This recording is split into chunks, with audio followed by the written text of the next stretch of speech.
Ok.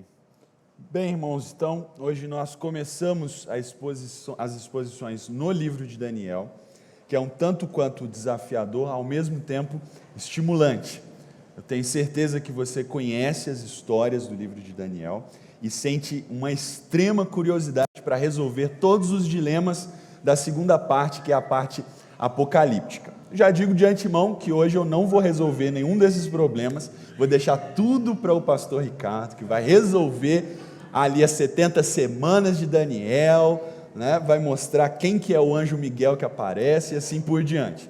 Então, não falte para que você conheça esses detalhes. E hoje a gente vai fazer uma exposição que é um pouquinho diferente do que vocês estão acostumados, é uma macroexposição a fim de vermos alguns detalhes que não dá para ficar sendo colocado nas exposições, porque isso demandaria muito tempo. Então hoje a gente vai ver um pouquinho disso, de contexto cultural e assim por diante, ao mesmo tempo que nós vamos ver a estrutura do livro, como ele está estruturado, tá bom? Bom, eu gostaria de começar lendo um capítulo 7, versículos 13 a 14.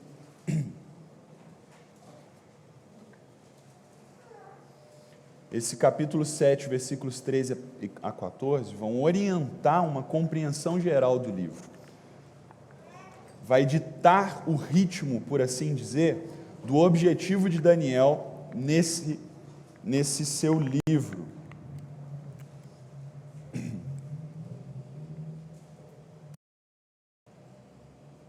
E hoje você que trouxe a sua Bíblia física, mas também a sua Bíblia no celular, mantenha aberta, porque hoje a gente vai ler a Bíblia, gente. Hoje a gente vai ler bastante coisa aqui. Vamos começar por esse capítulo 7, versículos 13 a 14. Ok? Preparados? Então vamos lá então. Em minha visão à noite, vi alguém semelhante a um filho do homem. Marque essa expressão. Ela é extremamente importante para o livro de Daniel e muito mais importante ainda para o Novo Testamento. Vindo com as nuvens dos céus, ele se aproximou do ancião e foi conduzido à sua presença. E então recebeu autoridade, glória e o reino. Todos os povos, nações e homens de todas as línguas o adoraram. Seu domínio é um domínio eterno que não acabará, e o seu reino jamais será destruído. Vamos falar com o nosso Deus uma vez mais. Senhor, muito obrigado, porque nós já temos desvendado diante dos nossos olhos parte dos teus propósitos soberanos sobre toda a humanidade. Muito obrigado, porque se nos ajuntamos aqui esta manhã, é porque conhecemos o Filho do Homem, Jesus Cristo, Filho do Deus vivo, que há de vir sobre as nuvens com grande glória e poder, a quem nós aguardamos. Amém e amém. Irmãos, o livro de Daniel, como o próprio título sugere, foi escrito por Daniel, considerado um profeta, mas a sua história começa lá no capítulo 1, mostrando que ele é um dos jovens que foi exilado na Babilônia, e a gente vai explicar um pouquinho mais sobre essa ideia de exílio daqui a pouco, junto com uma quantidade muito grande de outros jovens que foram levados para esta cidade chamada Babilônia. Os acontecimentos desse livro giram em torno de aproximadamente 70 anos.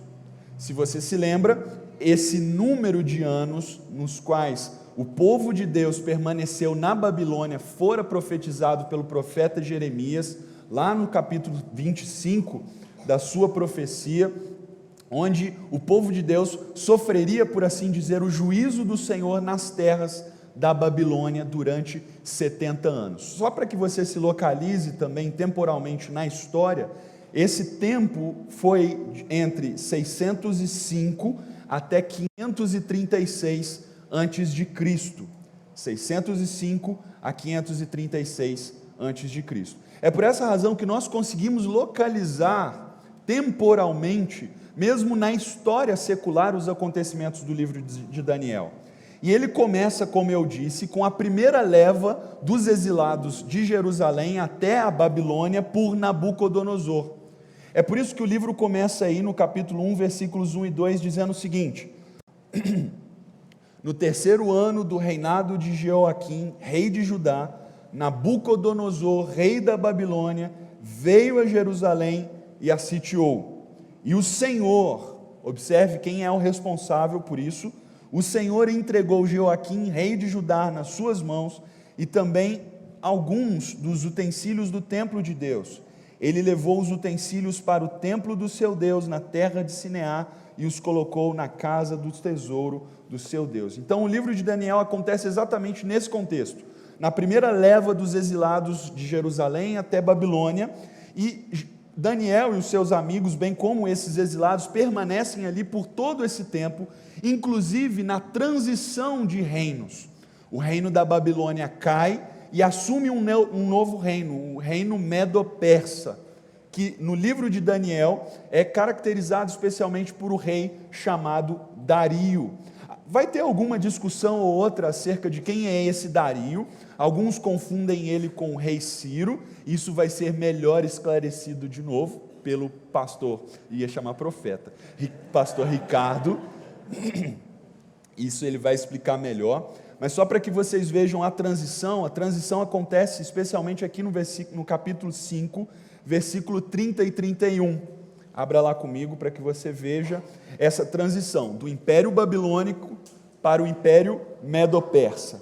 Nabucodonosor e os seus filhos para rei Dario ou mesmo rei Ciro, o persa.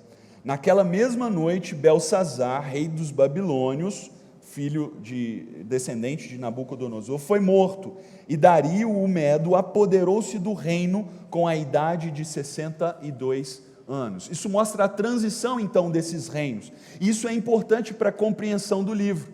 Daniel está presente na Babilônia, na transição de reinos. Acontecimentos estão ao longo da história da humanidade, e Daniel e o povo de Deus estão participando disso ativamente na Babilônia.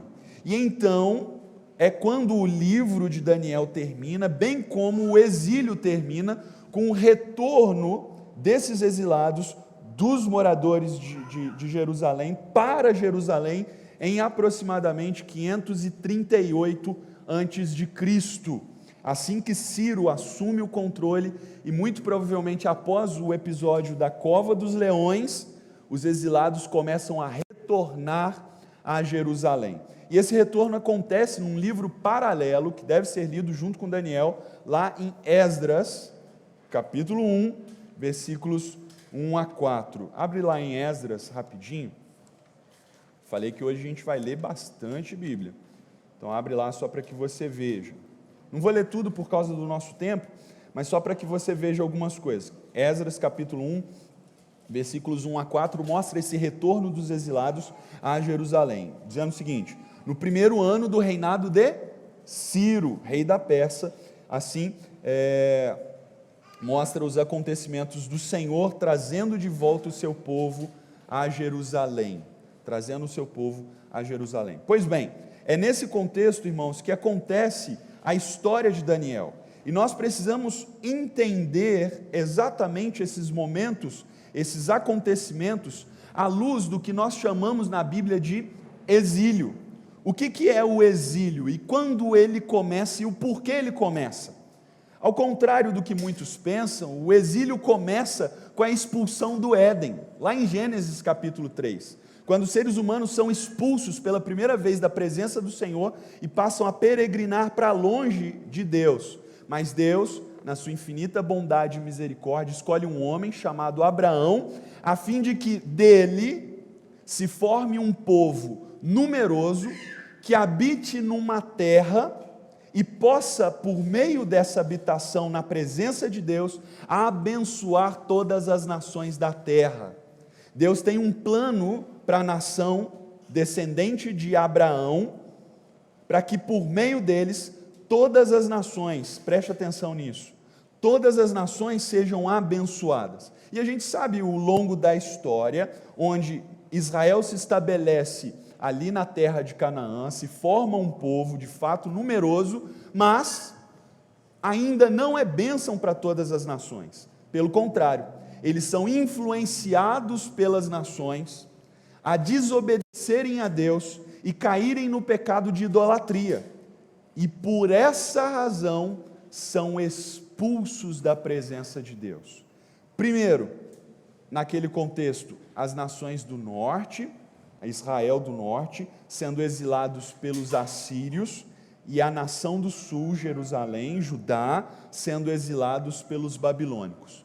E a pergunta que naturalmente nós fazemos é: será que Deus perdeu o controle e o domínio sobre o seu povo? Será que Deus é um Deus fraquinho que perde para os deuses babilônicos? De forma nenhuma, pois esse exílio fora profetizado pelo profeta Isaías. Mais uma vez, abra sua Bíblia em Isaías, capítulo 39, versículos 5 a 7. Isaías, capítulo 39, versículos 5 a 7. Veja o que o profeta Isaías profetiza no tempo do rei Ezequias, muito tempo antes desse exílio babilônico, dizendo o seguinte: então Isaías disse a Ezequias: ouça a palavra do Senhor dos Exércitos, um dia tudo o que há em seu palácio, bem como tudo o que os seus antepassados acumularam até hoje, será levado para a Babilônia. Nada ficará, diz o Senhor, e alguns dos seus próprios descendentes serão levados e se tornarão eunucos no palácio do rei da Babilônia. E é aqui que nós estamos, Daniel e os seus amigos no palácio do rei da Babilônia. Por que isso aconteceu? Mais uma vez, por causa do pecado, da obstinação, da dureza, da idolatria do povo de Deus, que se rebelou contra o governo de Deus e então foi expulso da sua terra para a Babilônia, uma terra estrangeira, uma terra hostil. Mas por favor, irmãos, não perca de vista que Deus é o soberano sobre todas as nações, e Ele está no controle, mesmo no momento mais difícil do povo de Deus, mesmo no momento onde o rei, o líder político, não é nem um pouco desejado pelo povo de Deus. Para que vocês possam ver o propósito do livro, passa pela compreensão da percepção do povo de Deus acerca desse domínio babilônico. E é isso que nós vemos quando o povo de Deus canta, lá no Salmo 137, 139, perdão.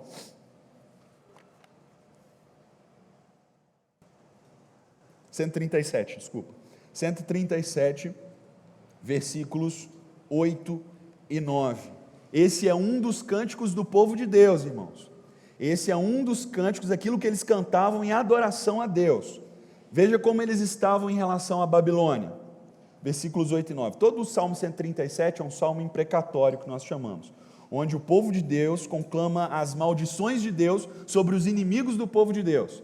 E assim diz o povo de Deus, palavra inspirada do Senhor: ó cidade de Babilônia, destinada à destruição, feliz aquele que lhe retribuir o mal que você nos fez, feliz aquele que pegar os seus filhos e os despedaçar contra a rocha.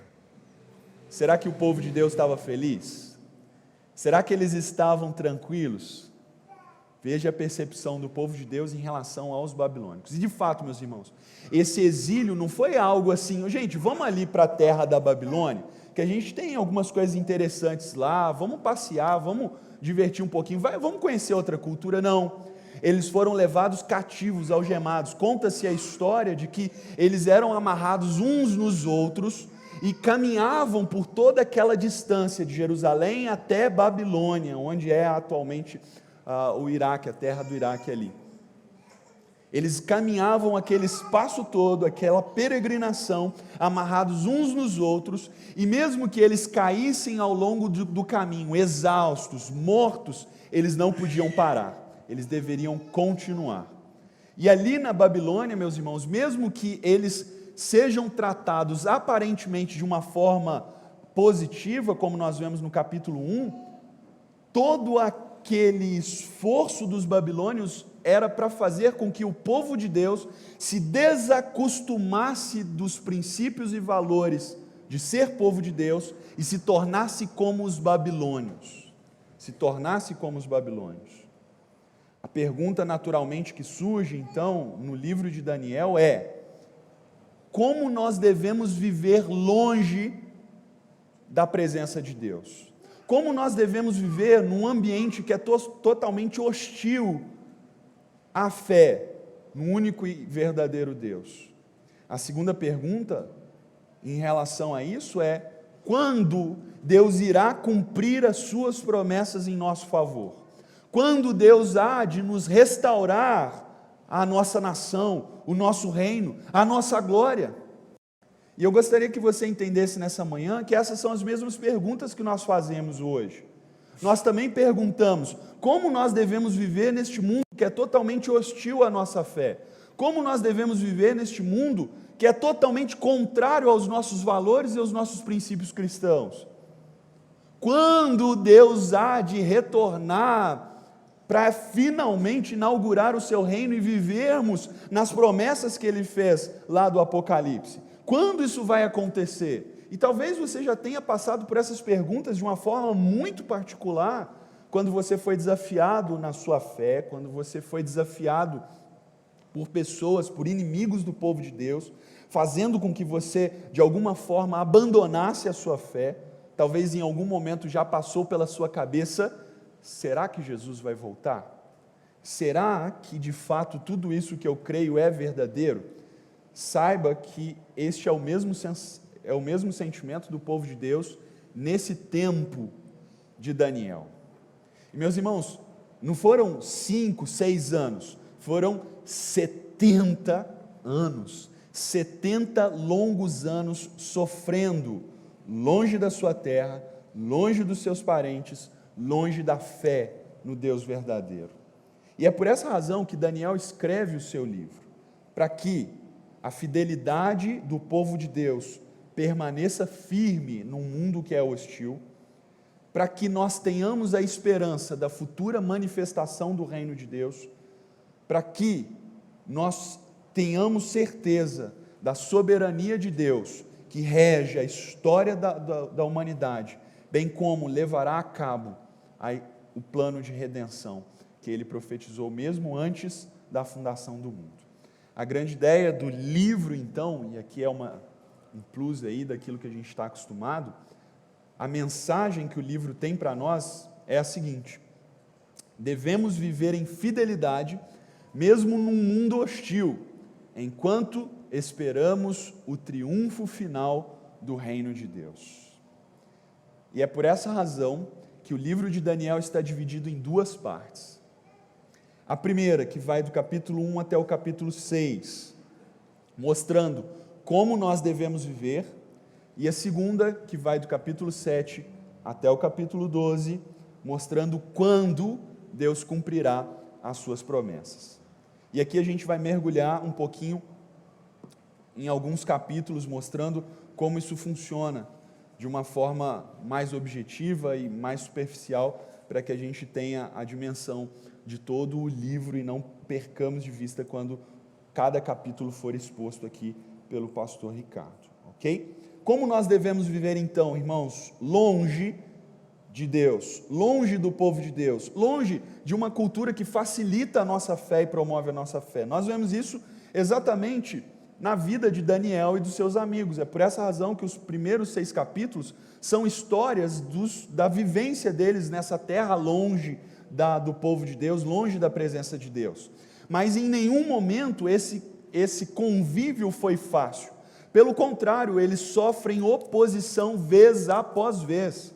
Em todos os momentos, o contexto das histórias de Daniel são momentos de oposição à fé no único e verdadeiro Deus.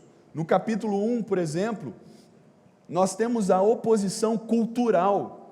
A cultura babilônica, totalmente diferente da cultura do povo de Deus, se chocando.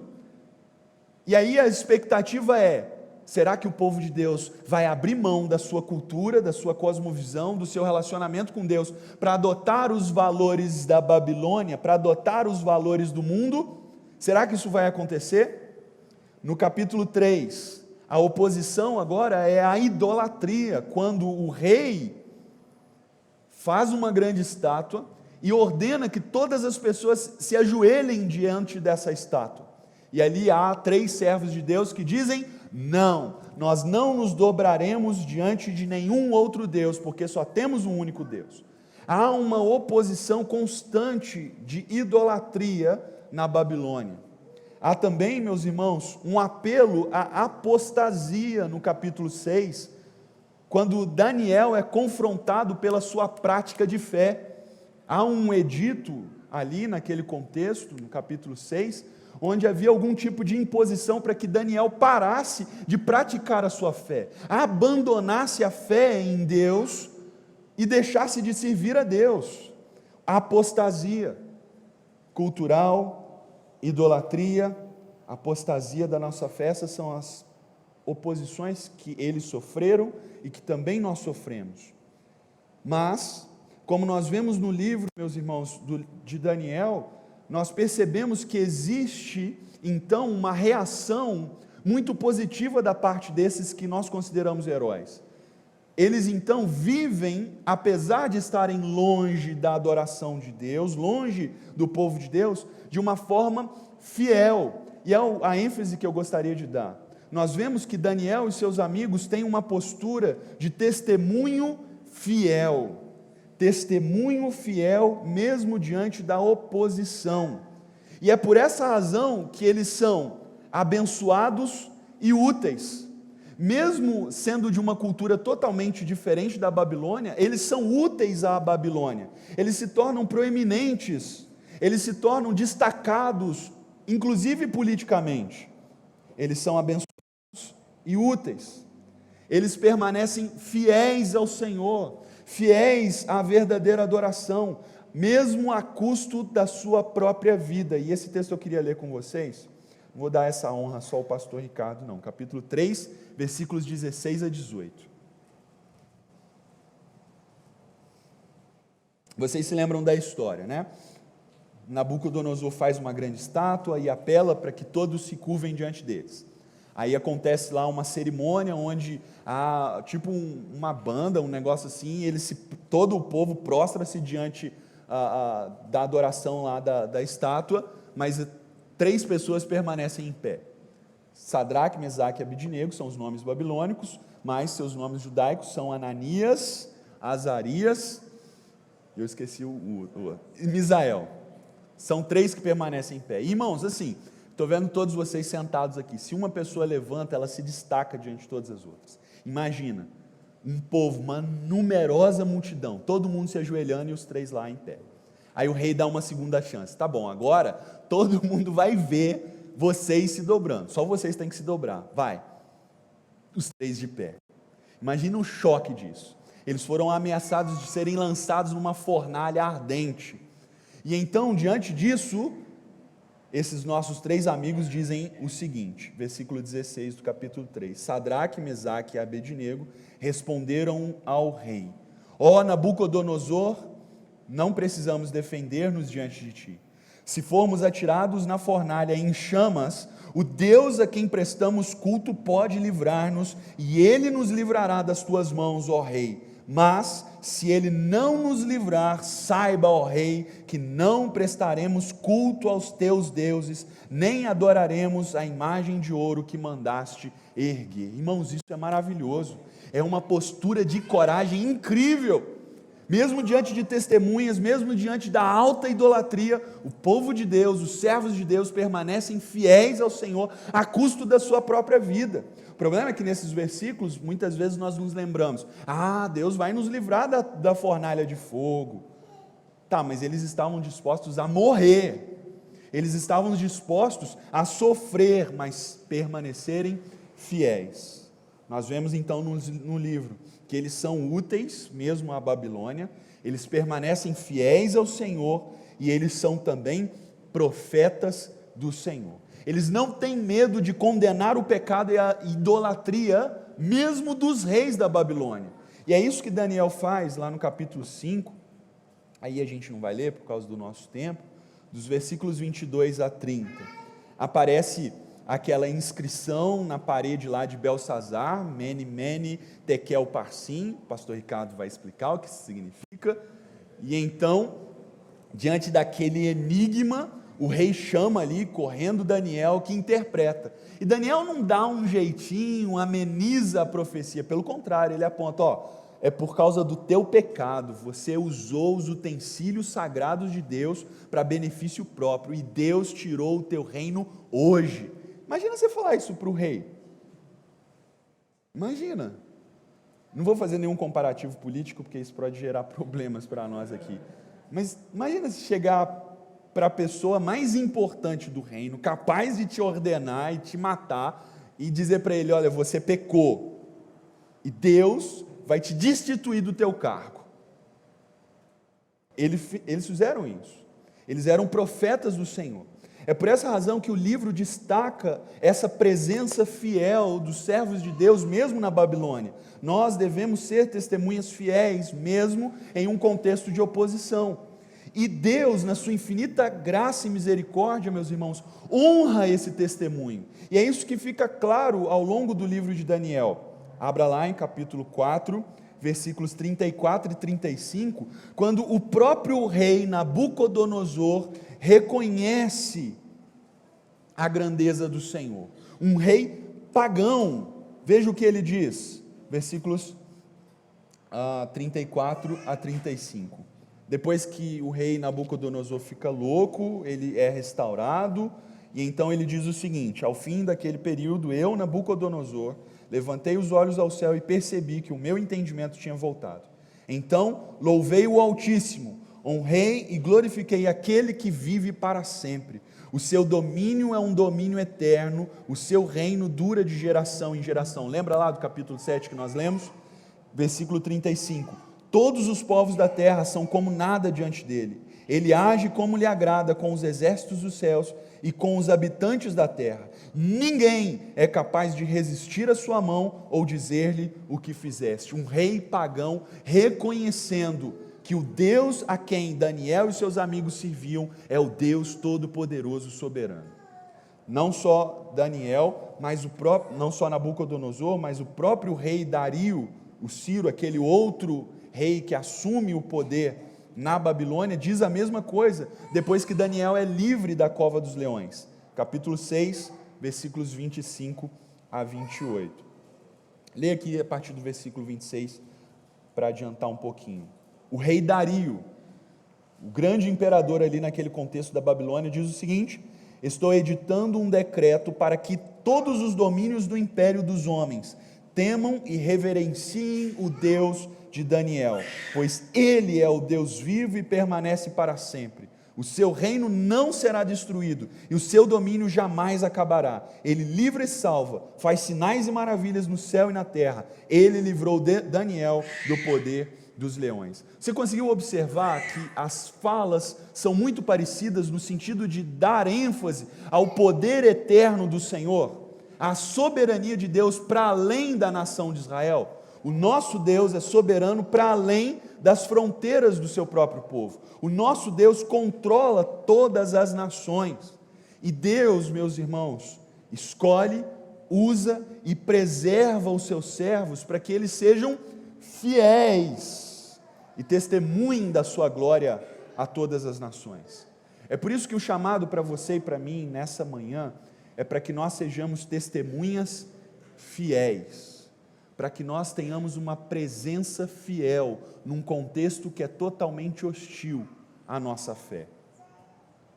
Tim Keller, ele vai trabalhar sobre como isso significa, é uma discussão bem exaustiva, mas ele, resumindo aqui o que ele fala, é o seguinte: o que significa nós termos uma presença fiel, sermos uma testemunha fiel?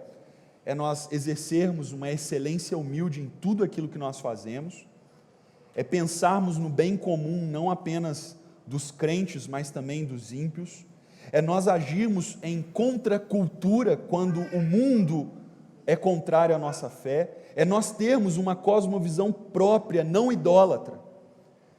Nesses termos, é sermos bons mordomos de tudo aquilo que Deus tem nos confiado e sermos profetas do Senhor, anunciando a glória de Deus entre as nações. Mas saiba, meus irmãos, que isso não será fácil. Nós sofreremos oposição. O mundo nos odeia. Se esse é seu primeiro dia como cristão, descubra isso: o mundo te odeia. O mundo não gosta de você. Você não é bem-vindo como cristão nesse mundo. No seu trabalho, eles não querem que você seja um cristão. Na sua família, se a sua família não é crente, eles não querem que você seja um cristão. Eles não querem que você seja cristão na sua escola. E em nenhum lugar nós não somos bem-vindos. Nós não somos. É por essa razão que nós sofremos oposição. E essa oposição não começa com Daniel, começa lá em Gênesis capítulo 3, versículo 15, quando o próprio Deus diz que os descendentes da serpente perseguiriam os descendentes da mulher.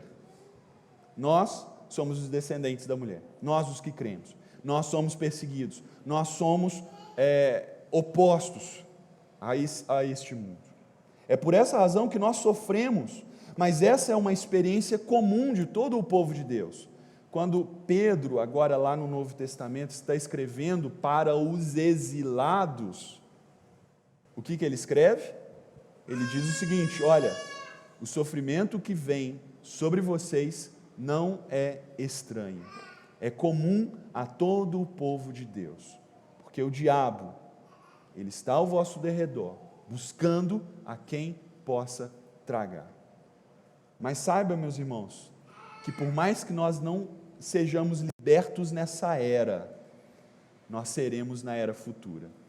É essa convicção dos amigos de Daniel, quando eles dizem diante do rei: mesmo que o Senhor não nos livre da fornalha, nós não nos dobraremos, porque sabemos, parafraseando Jó, que o meu Redentor vive e em breve se levantará em meu favor. Essa é a nossa esperança. A nossa esperança não consiste nos reinos deste mundo, em política deste mundo, mas no reino que há de ser instaurado. E é esse o segundo ponto, a segunda parte de Daniel, que começa a partir do capítulo 5. Você precisa desbloquear. A Siri está querendo participar da pregação. A segunda parte, irmãos, então, a partir do capítulo 7, vai mostrar quando Deus cumprirá as suas promessas.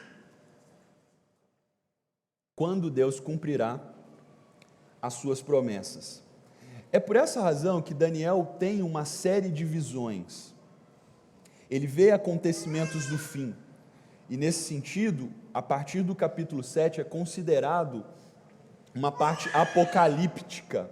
Uma parte apocalíptica, porque ele tem uma série de visões um tanto quanto sobrenaturais e espantosas, que nos chamam a atenção e nos levam a tentar desvendar o plano redentor de Deus.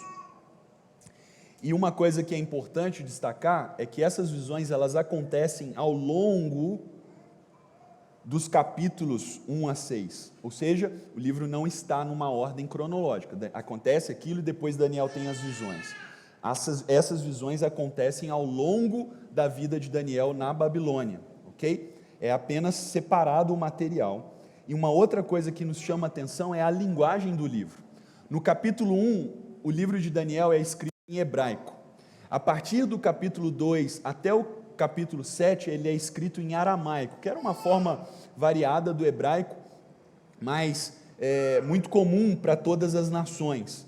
E depois, do capítulo 8 até o capítulo 12, ele volta para hebraico. Gente, eu vou falar algo aqui que eu não vi em nenhum lugar, mas eu acredito que isso é bem plausível, isso é bem possível. Eu acredito que Daniel, ele está mostrando o seguinte: povo de Deus, nós vamos sofrer oposições. Nações da terra, existe um Deus que governa sobre todos e ele deve ser temido e respeitado. Povo de Deus, existe algo especial para vocês. Entenderam? A ideia é que Daniel quer frisar a mensagem do plano de Deus, que é dado a ele em visões, apenas ao povo de Deus. Porque é nós quem cremos no plano redentor de Deus. O mundo, os ímpios, aqueles que descreem no Senhor, para eles tanto faz, mas nós aguardamos o dia em que Deus manifestará o seu reino por ocasião da segunda vinda do Filho de Deus. É isso que nós esperamos, é isso que nós aguardamos, é nisso que nós confiamos. E o grande ensino dessas visões, que serão desvendadas pelo pastor Ricardo, o grande ensino, se você quer resumir, é a vitória do reino de Deus sobre todos os povos. É chifre para lá, bode para cá, ovelha para lá, nisso tudo, a vitória do povo de Deus, a vitória do reino de Deus sobre todos os reinos. É por isso que nós lemos capítulo 7, versículos 13 a 14. É essencial para a compreensão de Daniel nós entendermos que os reinos que dominam este mundo dominam com violência e injustiça, mas um dia, meus irmãos, eles serão subjugados pela vinda do reino de Deus. É essa a mensagem de Apocalipse. As bestas que surgem nada mais são do que reinos neste mundo que tentam impor o seu domínio com violência, mas nós aguardamos a vinda do reino de Deus com poder e grande glória para o triunfo dos servos de Deus. A pergunta que fica é: quando, Senhor? Até quando, Senhor?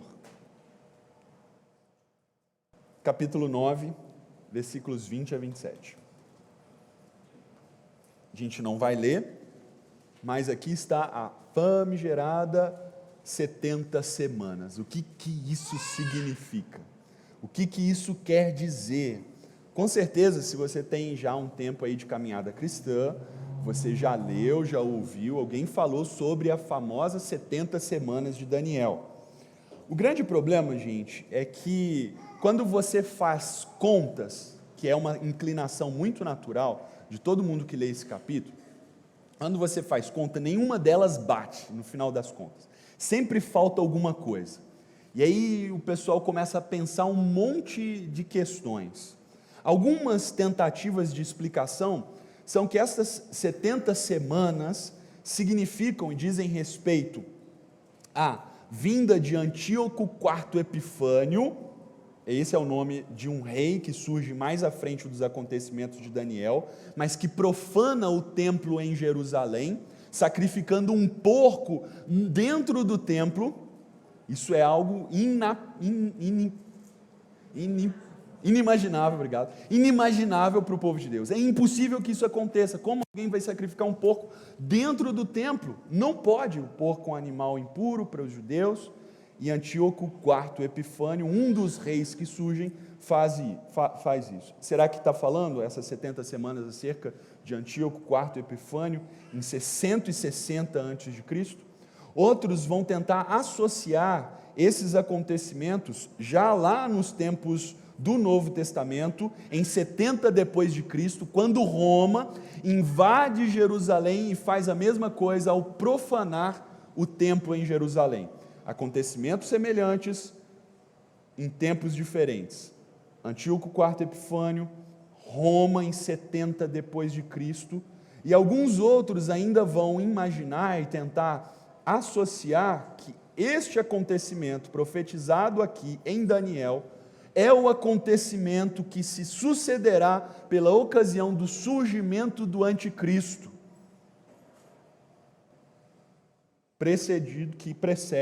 antecede, melhor dizendo, a volta do Senhor Jesus Cristo. Esse é o quando, e nós nos fazemos essa pergunta. Eu sei que nós estudaremos esses versículos mais a fundo, no tempo oportuno, mas agora eu gostaria que você entendesse que existe de fato uma expectativa de tempo do povo de Deus. Mas Deus diz algo a Daniel que nós devemos guardar em nosso coração. Olha o último versículo do livro de Daniel, capítulo 12, versículo 13.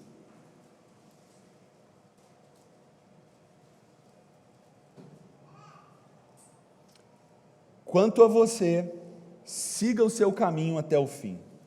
Você descansará e então no final dos dias você se levantará para receber a herança que lhe cabe.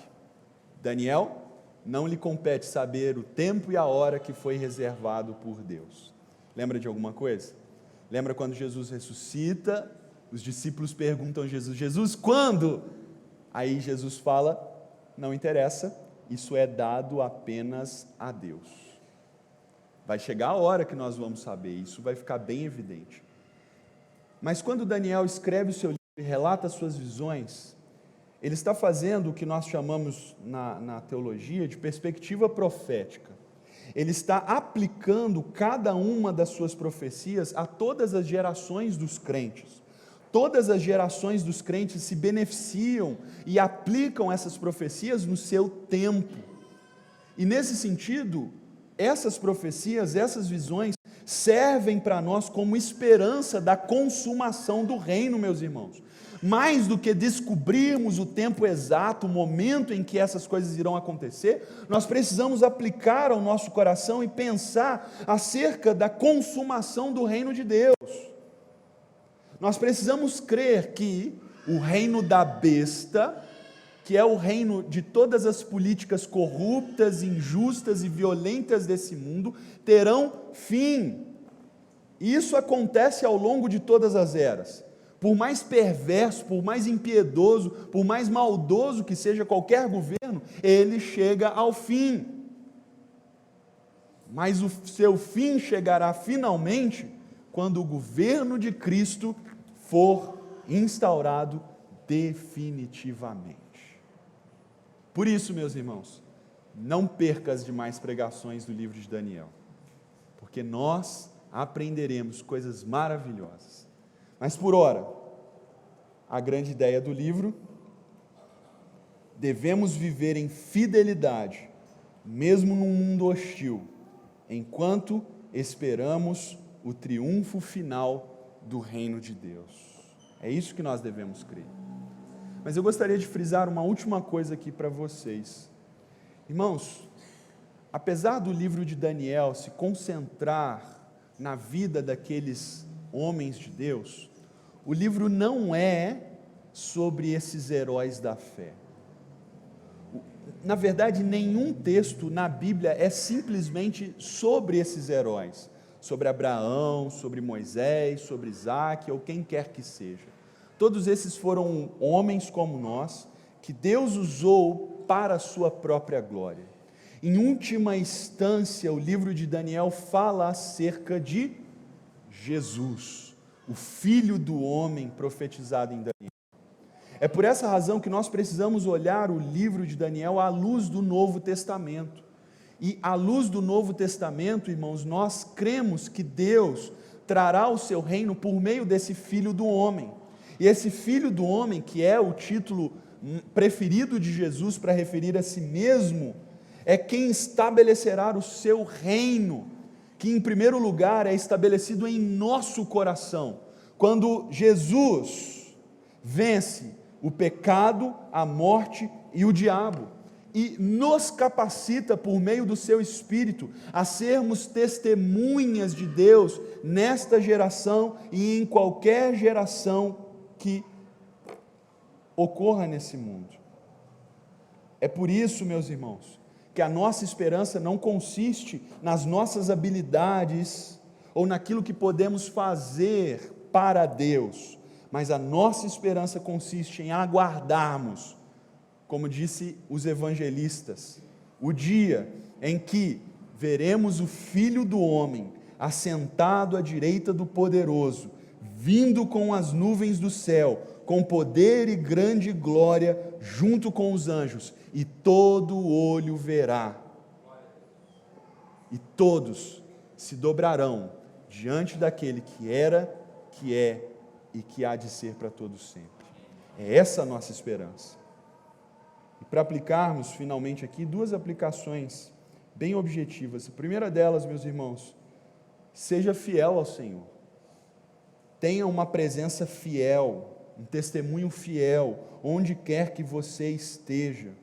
Jovens, adolescentes, sejam testemunhas de Jesus onde quer que vocês estejam. Não sejam um tipo de crente secreto, agente 007, coisas do tipo. Mesmo que o ambiente em que você esteja seja um ambiente hostil, difícil, permaneça fiel ao Senhor e trabalhe, estude, seja um marido, seja uma esposa, seja um filho, para que Cristo seja obedecido, honrado e conhecido. É esse o nosso papel neste mundo, nesta geração. Nós devemos ser testemunho fiel do Senhor. Tenha essa presença fiel. Em segundo lugar, a segunda aplicação: espere o estabelecimento do reino de Deus.